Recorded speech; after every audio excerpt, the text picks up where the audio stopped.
And then with disc golf, like, yeah, I just go out there. I really try to learn the course. Like, I don't have any game plan of like, okay, I want to shoot this score or like I want to birdie this hole. Like, because with disc golf, you don't know what's gonna happen. Like, you can get up to that hole and shank it, and then what? Like, where does your game plan go? Like, you've never been there, right? That's how I try to like play disc golf. You know, you don't get too excited about the birdies and don't get too bummed about the bogeys. Like, just chill. I'd say just always try to have fun no matter how you're playing, because we all know like when you're not playing that good, it's really hard to have fun. But like at the end of the day, you're already out there. Like, you're throwing frisbees at a basket. Like, just have fun with it, you know? Hi, my name is Maria Oliva, sponsored by Innova Champion Discs, and you are listening to the Clankers podcast. How's it going, everybody? Hope you enjoyed our episode last week. We have another great episode for you today. We got to talk with Maria Oliva out of Texas. She has been kicking butt on, she is not a full-time, tour player yet, but the few big tournaments that she has done, she's come in top 10. I'm sure maybe you saw her on coverage last weekend or 2 weekends ago at Ledgestone. Very exciting, up-and-comer player from Innova. But Quentin, what did we talk about this episode that the listeners would like to stay and listen to? Yeah, man, this is a very laid back, chilled episode, super fun. And I think you're going to learn a lot, just about her journey. I don't think it's a similar journey to a lot of people that we've had on the podcast. I think it's pretty unique, but also you're going to learn a different side of what it's like being a sponsored player. I feel like a lot of AMs are like, oh, I want to get sponsored. It's going to be great. Once I get sponsored, everything's going to be perfect for me. You learn a little bit more about what the reality is of being sponsored in this episode. And I think Innova is a great company to kind of learn from, and Maria kind of shares some insight into that. So super, super excited about that. And those conversations are always so much fun. We also talk a lot about how do you keep a game plan in tournaments? I know I found myself kind of lacking around a hole 10 to 14, just kind of mentally checking out and maybe not always sticking to the game plan and doing something that after I threw the shot, I was like, why did I do that? Why did I not just stick to the game plan? And so we talk a lot about that. We talk about being able to create repeatable shots. We talk about, an attitude to have on the course in your tournaments that is going to allow you to become a better disc golfer and inevitably score lower and have better rounds. So I think there's a ton to learn in this episode. The ace round is super fun and exciting. So make sure you guys do stay tuned. If you missed last week's episode, you can learn tips about how to get better in tournaments, avoid things that I did wrong so that you can score better than I did. If you guys are enjoying the podcast, the number one way you can support is leave a like if you're watching on YouTube, subscribe to us, leave a rating and review on Apple Podcasts if you're not on YouTube. We appreciate you guys so much. And without further ado, let's go ahead and let's bring Maria on. Maria, welcome on to the Clankers Disc Golf Podcast. How are we doing today? Good. How are you?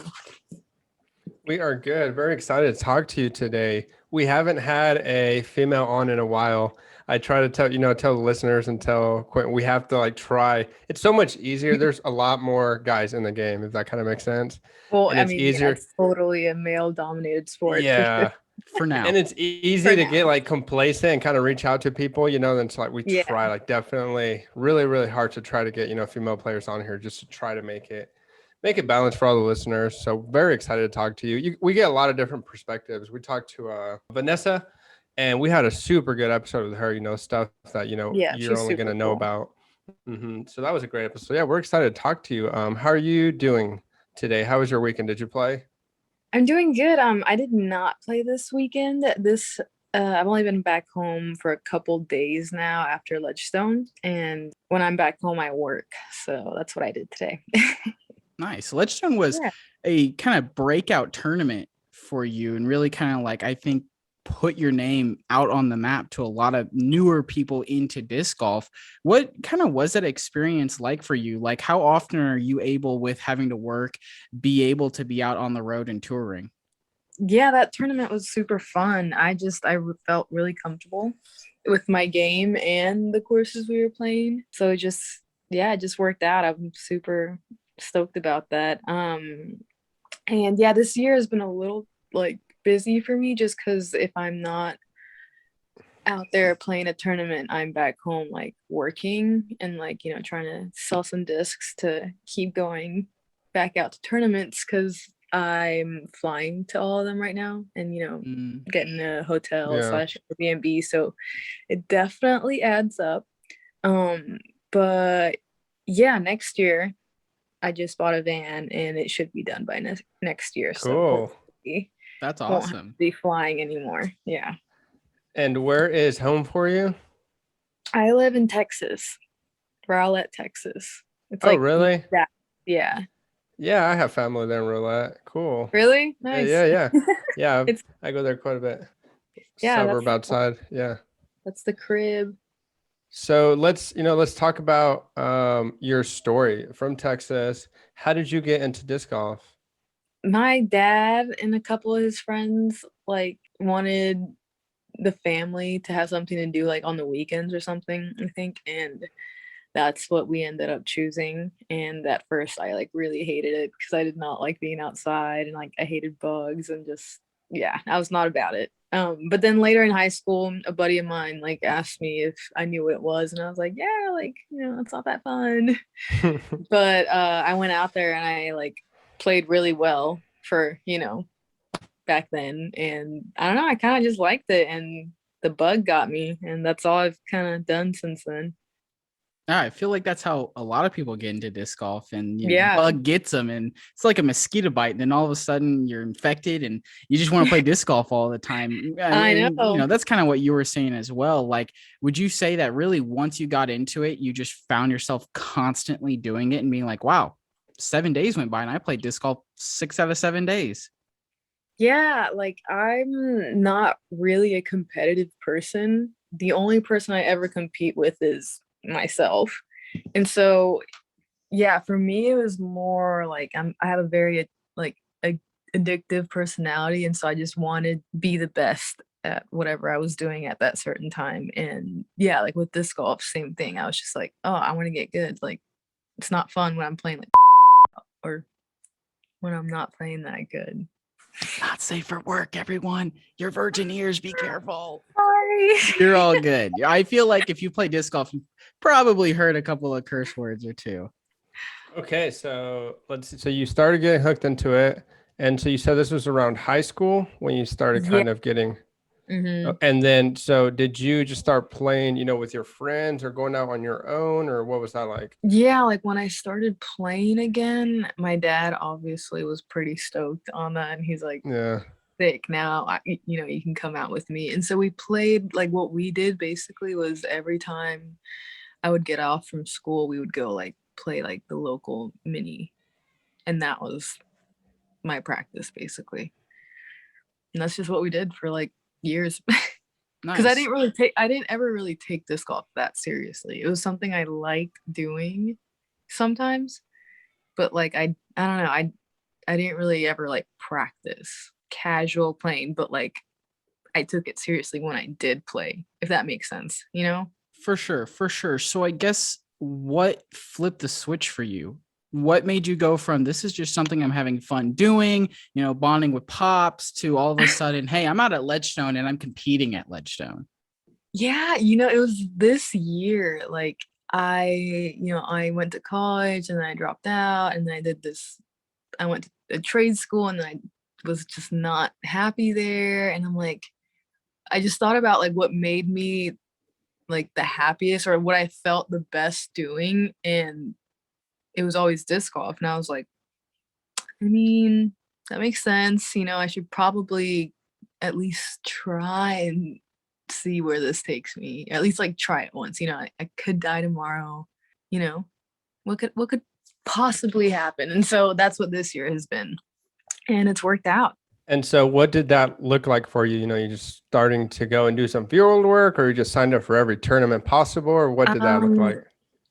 Yeah, I basically signed up for every tournament I could go to. Luke Humphreys was a big part of that because he would hit me up. He's like, hey, are you playing this? And I was like, like, I don't know. I don't have a place to stay. And then he would always like help me out. Him and the GK Pro crew like always helped me, like especially at the beginning of the year. And so that like obviously shout out to them. I can't thank them enough. But yeah, like the disc golf community helped a lot in that.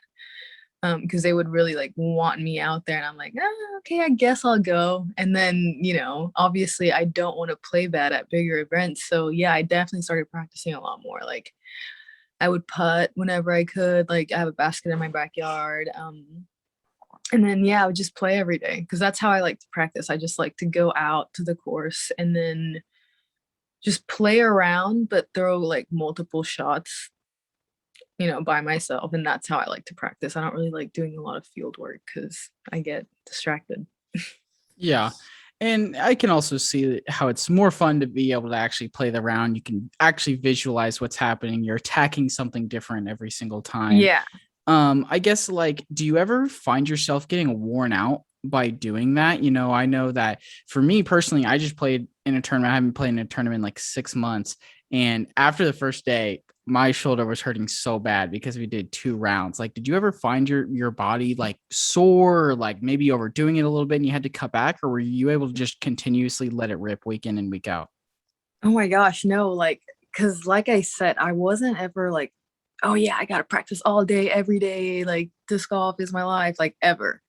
And then this year I decided to start, actually taking it pretty seriously. And so I was playing a lot more than I ever have been. And I remember like the month right before Las Vegas challenge, like I was just sore every day because I was just playing so, like I was just doing so many reps with my arm. Um, and yeah, but honestly, after that, the rest of the year hasn't been too bad. Like there's a couple tournaments like DDO, where I was extra sore just because you're throwing as hard as you can, like over and over. But Seth from Disc Golf Strong being at the tournaments has really helped a lot because he definitely knows what he's talking about. Yeah, I know myself. It's definitely harder. It's like people don't think it's like a real, I guess, like athletic sport, disc golf. They're like, they at work, they make fun of me because we tell them we're going to go work out like for our hour or whatever. And we go play disc Yeah. golf and they just laugh. And like, that's not a workout or whatever. But I know for me, like if I take a week off or whatever, I'm like kind of like going to the gym. If you ever take like, you don't go to the gym for like a month or two, that day that you go back, it's just frustrating because you're weaker. Like you've lost that muscle memory, that strength. Totally. And same with disc golf. It's annoying and kind of frustrating when you take a break and you go back and you're like more tired, more exhausted, as opposed to when you're playing every single day. Obviously, not like 4 or 5 hours a day, Yeah. but just like a round or two. Mm-hmm. When you do that consistently, I feel like you get less wore out, you get less sore because your body gets definitely used to it, like anything else. Um, Totally. And that's why I do it, especially in Texas, because it's so hot. Like everywhere on tour, and anytime people are like, oh my gosh, like it's so hot. I'm like, no, it's not that hot because I'm used to it. I play every day and it's like super hot, or not every day, but I try to. Yeah, definitely hearing people be like, 85 degrees is so hot. How are they Yeah. doing it out there? And it's like, brother, it's 103 outside right Yeah. now. Yeah. Like you step outside and you are just instantly covered Yep. in sweat. Do you almost find that, I guess, as like an advantage to where like maybe some other competitors out there who aren't used to those kind of conditions or maybe kind of breaking down around hole 10, hole 14, whatever it is, where you're able to find yourself like almost like being able to power through and put together a complete round?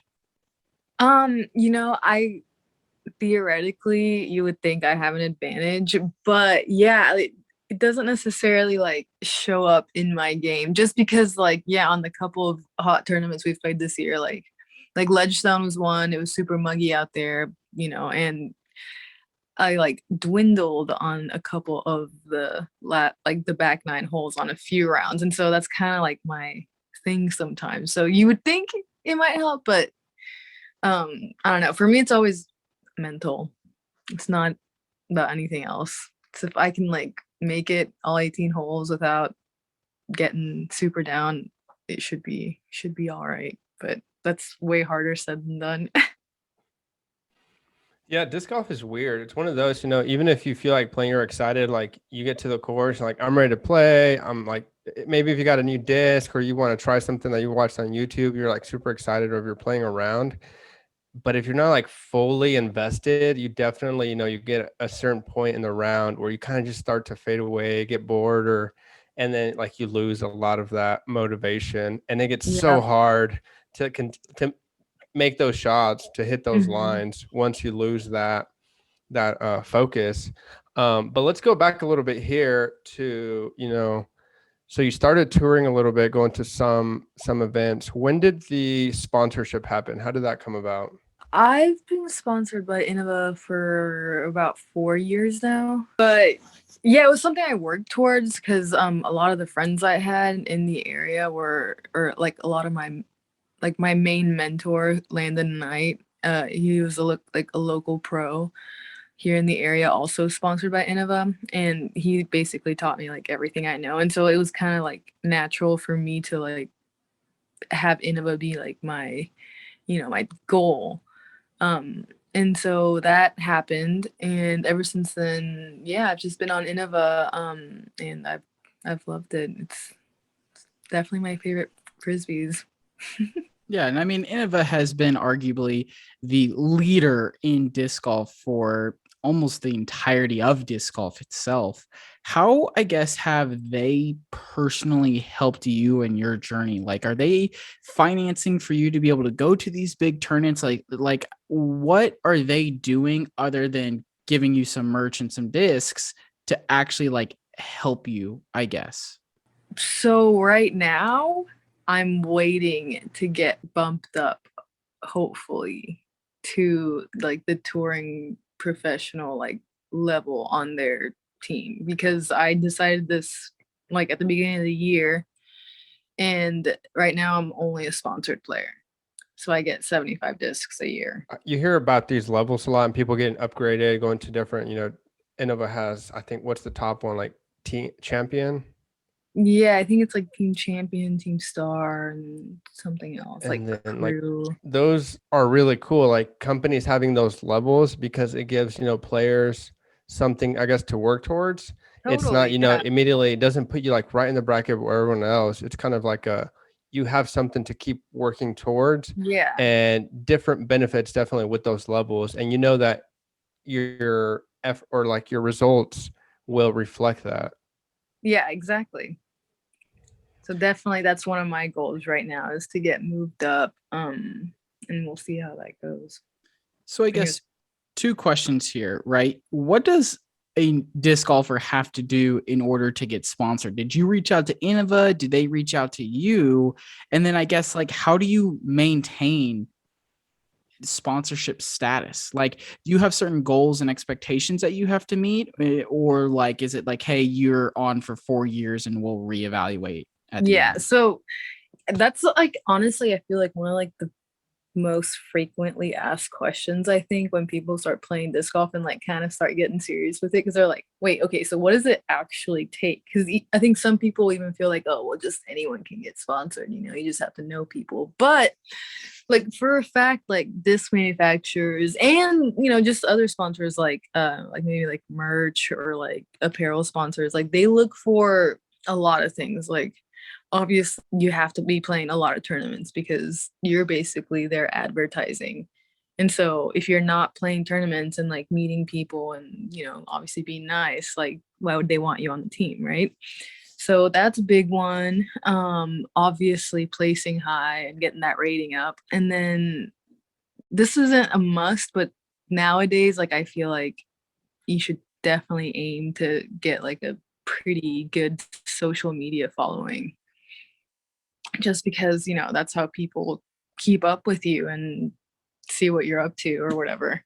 But yeah, I think those are the main ones, I feel like. Yeah, I feel like definitely you see that a lot now with especially newer players, like some of the pro level disc golfers, like they're disc golfers, but then they're also like social media influencers. Almost everyone has a YouTube channel. They Yeah. do like all this stuff to try to, I guess, make themselves their own brand. Yeah. Their sponsor, they want to represent the company, they want to stay on with the company, but they also, it works in their benefit, to kind of use the brand as their platform, to say, I'm a discraft player, and people who are discraft fans or Innova fans, they're going to follow those specific players because Yeah. you represent that company. So, it works both ways, which is really cool. Hmm. Um, So is that something that you are looking towards to becoming, more, I guess, growing your social media or doing a YouTube channel or doing something like that as you go on to tour? Yeah, it's definitely not my favorite part of, the disc golf, thing, just because I'm pretty shy, honestly. Like I like to keep to myself. But yeah, I think it's something that you kind of, for me, basically, I just told myself like get over it. Like I think because I felt like that was something I kind of needed to do just to, like you said, grow the brand.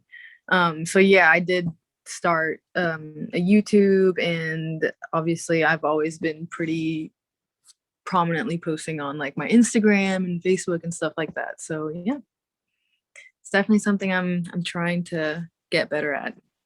Yeah, for sure. And I think that just makes someone more marketable, makes them a better asset for the Yeah, company, especially when when you're having to compare two disc golfers, one who has some sort of social media presence compared to one who has no social media presence. yeah, Probably going to go with the one that has a social media presence, because I'm not to be, blunt or anything, but like disc manufacturers and other sponsors in general sponsor people to move plastic, to move X yeah, product. Like that's why you are sponsored. Yes, you're good and they want to help you, but like they want to see some sort of return on investment. So I yeah. guess, like, have you ever thought about it at like a business, and like, is there any kind of moves that you've got coming up to like kind of situate yourself into, I guess, elevating your position on the team and moving up the ranks?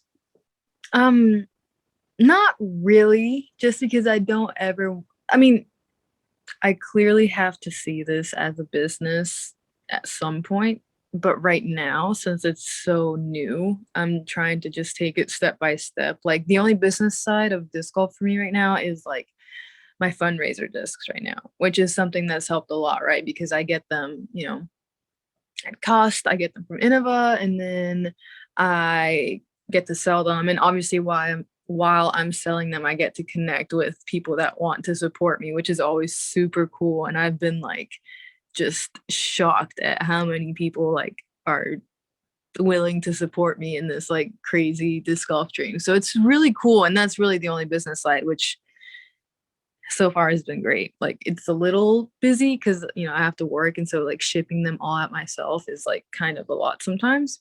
But yeah, it's been great. How does your dad feel about all this? Just you going to these big events, being on Joe Mess, getting, a sponsorship, him being the one that kind of introduced you. How does he feel about all this? Oh my gosh, he's stoked. Like he Yeah. could not be happier. He loves like yeah, he's like super loud and like over the top, and he definitely is getting a kick out of me being like on like coverage and stuff like that. So it's pretty cool. Has he ever like pushed you to continue to, I guess, pursue disc golf and to try to continue to grow in disc golf? Or has he been like, hey, let's kind of rein it back, let's get back into school? Or, what kind of dad has he been in this So situation? he's definitely been both, like at the same time. Like although this last time when I told my parents like, hey, I want to do disc golf, my mom was kind of hesitant. He was like full on like, yeah, just go do it. But yeah, growing up, definitely both of them were like, you need to go to school first and then you can do disc golf. Obviously, I kind of listened, but I dropped out. So so I didn't actually. But yeah, they've both been super supportive, but he definitely has always wanted for me to do disc golf. So it's kind of nice that I finally am. That's one thing that I've always thought about, very interesting, like the hope do school first and then like go and pursue the other thing. But I feel like when it comes to like disc golf or like other sports, I feel like it definitely is in your advantage being young and being, I guess, yeah, healthier and like able, as opposed to, I feel like that's one of the things that you go and pursue, like disc golf, for instance, right now, how you're doing. And then, if it doesn't work out, I feel like then you go back to school or then you go try to do that route. Like college is going nowhere. That's always going to be there. You can always Yeah. go back to school, whatever school you want to. You don't have to be young and athletic or whatever to be able to do that. But disc golf, it definitely helps being, a spring chicken and being able to to keep up with the pros. I feel like if you wait too long, then you kind of walk away from that, and then you're not able to do that. So, you're trying this now. Is there something in your mind that's going to tell you, okay, I'm being successful at disc golf. This is what I want to continue doing? Or do you think you're kind of just going to do it and just go with it for, you don't have any goal in mind, I guess? I mean, I definitely have aspirations. My goals are always kind of like, I don't know, I try not to look at the future too much. Like I'm very like, I don't know how to put this into words. Like I try really hard to like just live in the present, you know? And so with disc golf, since it's something I've always wanted to do and I'm kind of finally doing it, yeah, it's definitely something I want to keep doing for as long as I can. Like it's not something that I think is going to go away at any time at all. I'm trying everything I can to make sure this is my life for a really long time. So hopefully it works out that way.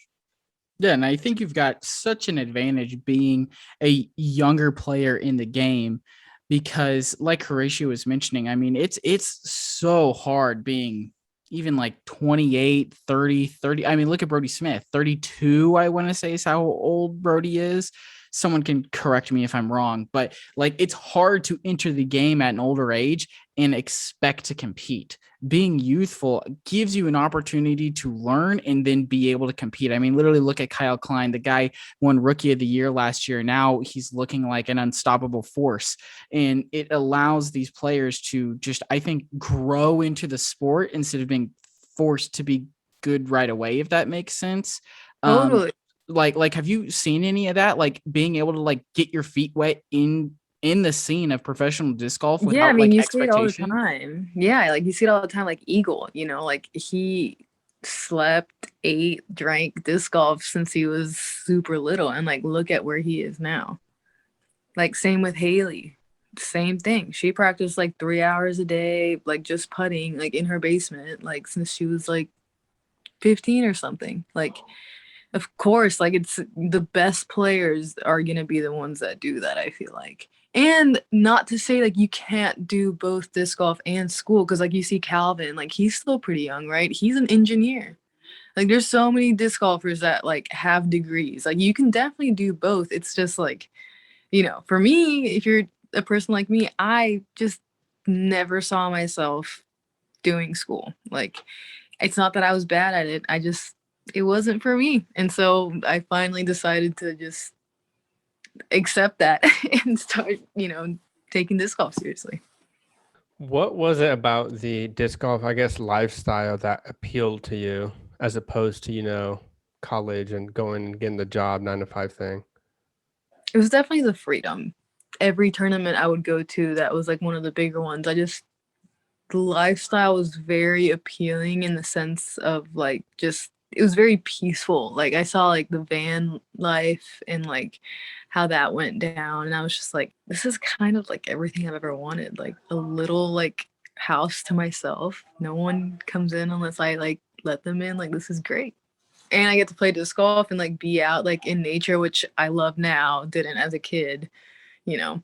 It's how it goes. But yeah, I really enjoyed everything about it. And I love traveling too. Like I love seeing new places, and even though I am shy, I do like meeting cool new people. So it's been great. Yeah, I think this has been a fantastic conversation so far. I kind of want to spin this a little bit more educational now. So, being someone who is sponsored, playing at an elite level, playing at the elite series as well, what are some things that you're doing before a tournament to get you prepared and ready to play at your highest level? So for me, my main, and obviously this is different for every player. But for me, I like to make sure like I'm drinking a lot of water that week, obviously. Not just like the few days before the tournament. Like, you have to hydrate like way before. Making sure I'm eating 3 meals a day, which sounds like a very basic thing to do, but like I'm really bad about eating like 3 actual meals a day. So I try to do that. And then with disc golf, like, yeah, I just go out there. I really try to learn the course. Like, I don't have any game plan of like, okay, I want to shoot this score or like I want to birdie this hole. Like, cause with disc golf, you don't know what's gonna happen. Like you can get up to that hole and shank it, and then what? Like, where does your game plan go? Like you've never been there, right? So for me, I just like to go out there and get a feel of all the holes, like, okay, what disc will work here, like in case there's like a headwind or a tailwind or whatever. Like I try to just make little pointers in my head and then yeah, definitely spend like 10, 15 minutes at every basket just putting. And that's how I like to practice, honestly.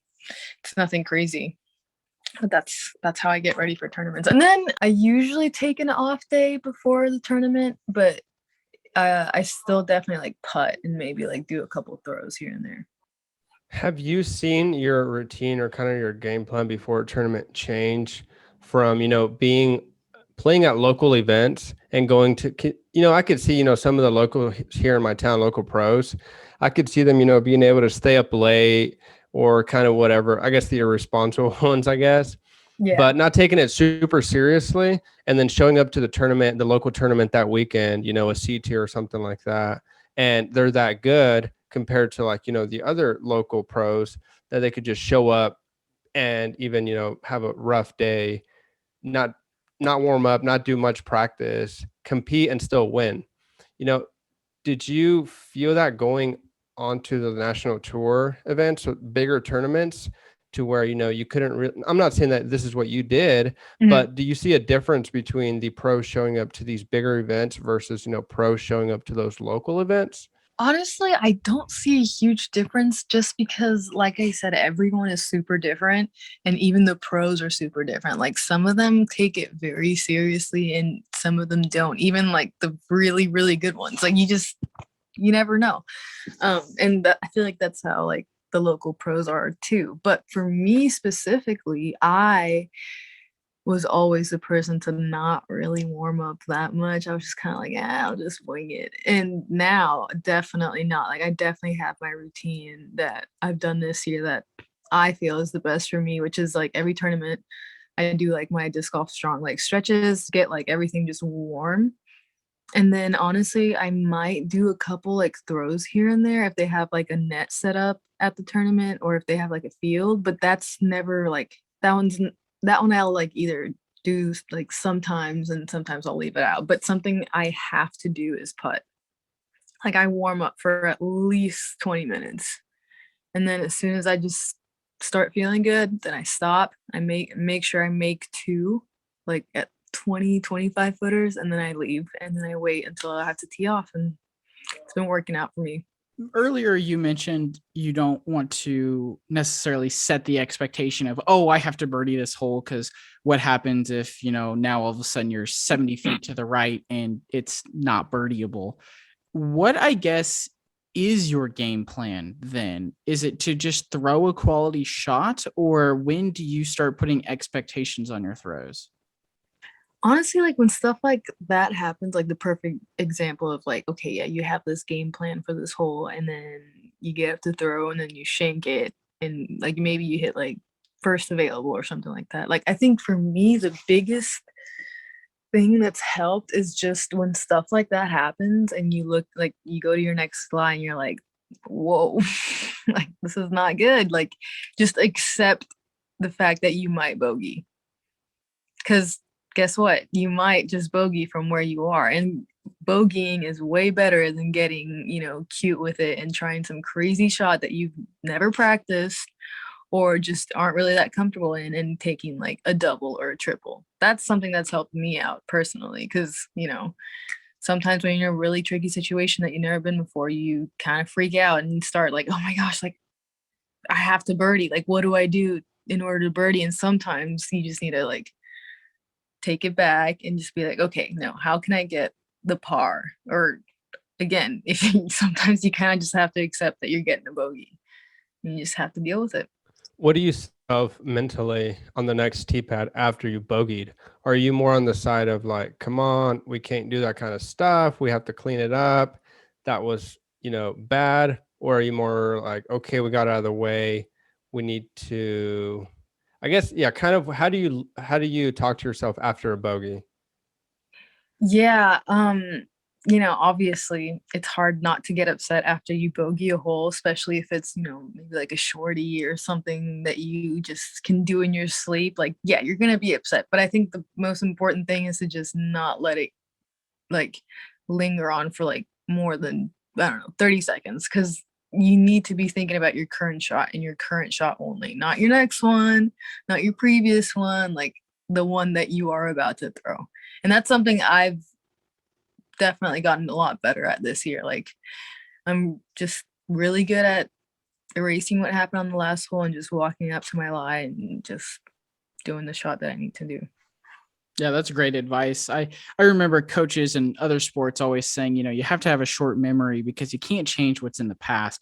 And that's so true in disc golf. Okay, sure, you bogeyed, you double bogeyed, you took a snowman, whatever it is. Yeah. You literally cannot change that. It is No. what it is. So you might as well just accept it and move on and just reset and continue to try to attack for the next hole. And I assume that maybe something that can go wrong there is, let's say you take a bogey and then mentally you're like, oh gosh, I have to birdie this now to get back on track. Do you ever have any of those thoughts should that be the thought, or is it just a complete race reset? This is a new hole. This is a new shot. I'm just focusing on trying to get a par here or whatever it is. Yeah, I mean, I think ideally it should be a complete reset. I try to do that, but I mean, I would be lying to you if on a couple of holes where like I bogeyed, I wasn't like, okay, well, you have some birdie holes, like just try to get yourself a putt. And I think for me that works just because I'm not telling myself like you have to birdie this. It's just get up there, just give yourself a putt. Like that's it. Just give yourself a chance. And that's just kind of how I deal with stuff like that. Okay, I think we're good on that for now. It's definitely been a good talk. And I just real quick, want to talk about your tournament results for a quick second. So looks like here out of the last, 6 national tour events that you've played this year, 5 out of 6 you have placed in the top 10, which is very, very exciting. I think the more competitive that the female side of disc golf can get, the more followers and the more fans, will start to follow that side. I know a lot of, it's male dominated, like we were talking about, but I feel like also like the fan base, even though, there's a ton of talent, like Paige. I love watching Paige Pierce and Katrina battle, but I feel like a lot of people get kind of tired of that. So I feel like it's very exciting to see new young players come on the female side and start to challenge, that kind of the usual players that we're used to. And so, yeah, I mean, you took 5th at Ledgestone, 9th at the Preserve. And so, for someone who isn't touring that much, but you're going out to these big tournaments and you're coming in top 10, I feel like that's incredible. I mean, what is your game plan? What are your goals for this, going on tour this upcoming season to continue to do this? Well, first of all, thank you. And yeah, I'm just gonna keep doing what I've been doing this year, which is just enjoying the fact that I get to play disc golf for a living now. Um, Definitely, like, I feel really confident in my game, but I definitely have not reached my peak, and so I definitely need to practice a lot more and have more of a rigid schedule for that. Like, right now, it's a little hard just because I have to, like, work and do other things, but I'm really excited for next year because it'll be, like, my first full year, doing disc golf full time, and I think it'll show, and I'm really excited for that.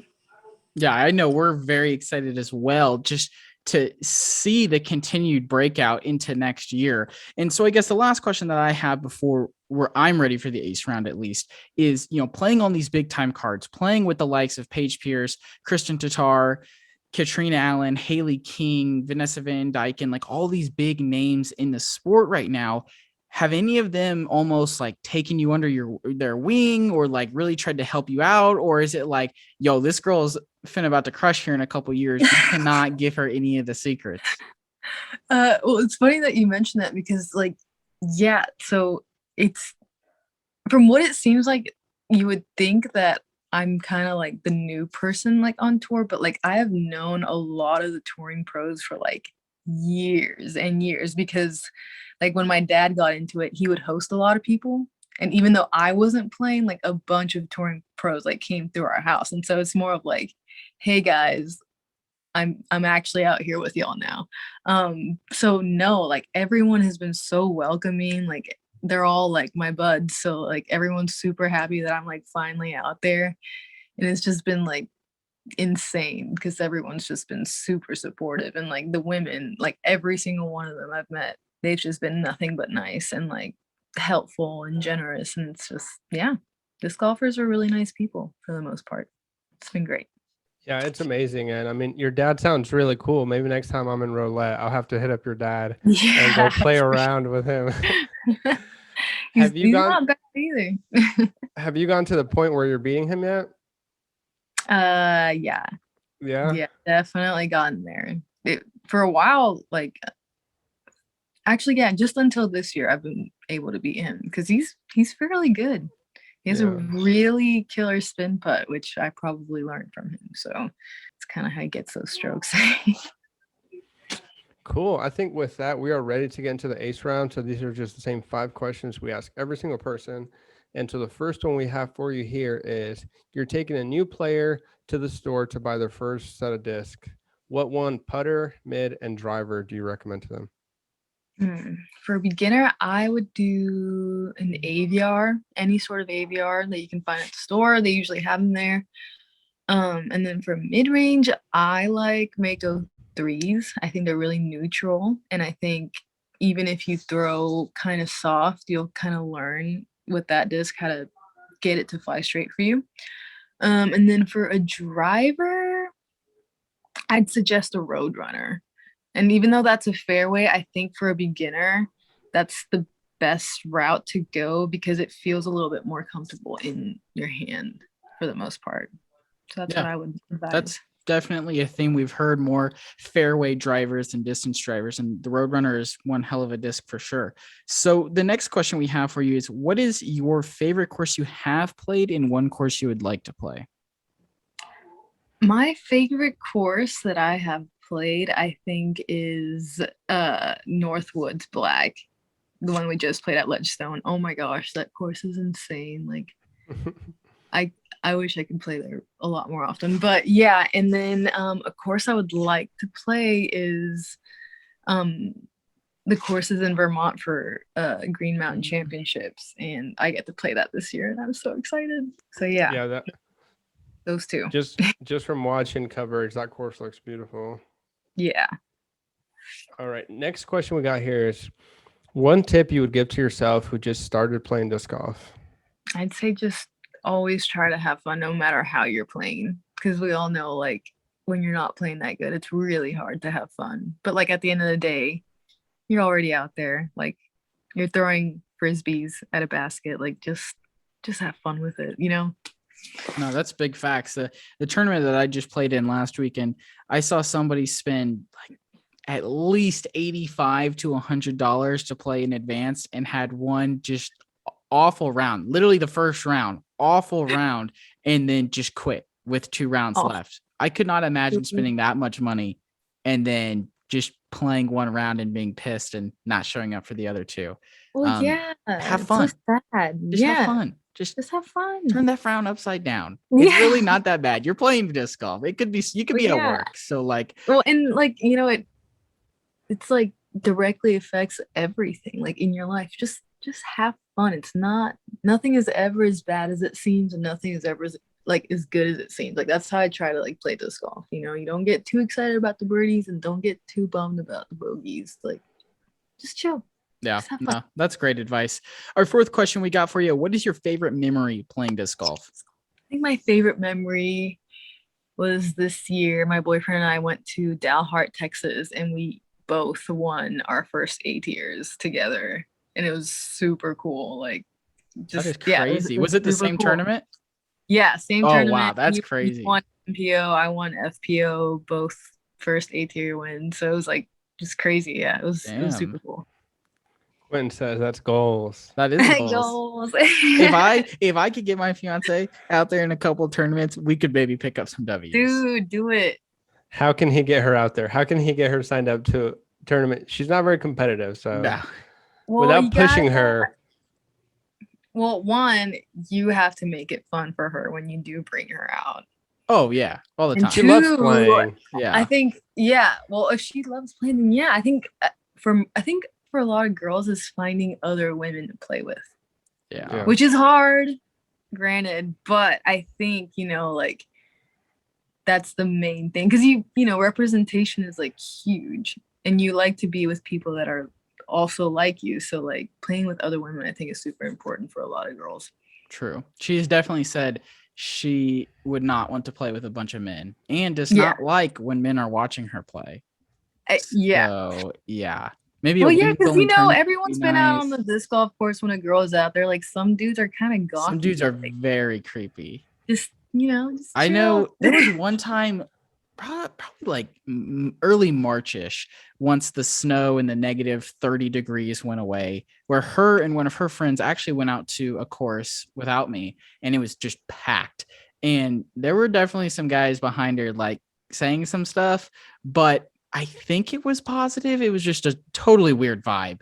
Well, yeah, and also it's like strangers in a park, and you're women alone. Like, just I think men need to be aware of that. Like, because to y'all, well, and not y'all, I'm not gonna generalize, but to some people they don't think like that, and I think it's just important to note like most women are all like already like hyper aware of like surroundings, and so when a random dude comes up to them at a park, it's like what? Yeah. Yeah. Don't be weird, guys. Don't be weird. Don't be that weird guy. Just you see girls out there playing, leave them alone. If they want smile help, and they'll come and move ask on. you. That is like rule number 1 of disc golf for all the beginners. Just don't be that weird guy. Yeah. All right. Make some merch of that. Maybe that can be the, for the next question. What is the biggest mistake you see new players make? Being the weird guy. No, but seriously, I think is how they are holding the disc, because you wouldn't think that that's a common mistake, but yeah, some people just have totally different grips, and not that there's like a certain best way, because people have fan grips, they have like power grips, some people do like 3 fingers, some do 4, but for the most part, yeah, I always teach people a power grip, because I think it's what's most comfortable to most people. Nice. Last question, I guess, before we get out of here. We've said that already once, but since you said power grip, do you do a 4-finger or a 3-finger? Because I'm experimenting with a 3-finger, and I see some pros, but I just want to know if I'm crazy here. Yeah. So I started out with a 3-finger power grip, and then somebody mentioned that I would get more distance with 4, and I was like, say less. So I've been 4 fingers for as long as I can remember. Nice. And I like it because I feel like I have more control of like the disc in my hand. Like it's like loose. I don't know. Mm-hmm. No, that makes sense. Yeah. That makes sense. Yeah, I can't remember. I was listening to some other podcast, and they had said that the 3-finger grip made them more accurate and throw further. And it's like, this sounds like an experiment that I need to go out and test. But like I said, I mean, I feel like people that have fan grips, I'm like, I don't even know how you throw that more than 20 feet. I could never holding it like that. So yeah, it really just different people like different things. Yeah.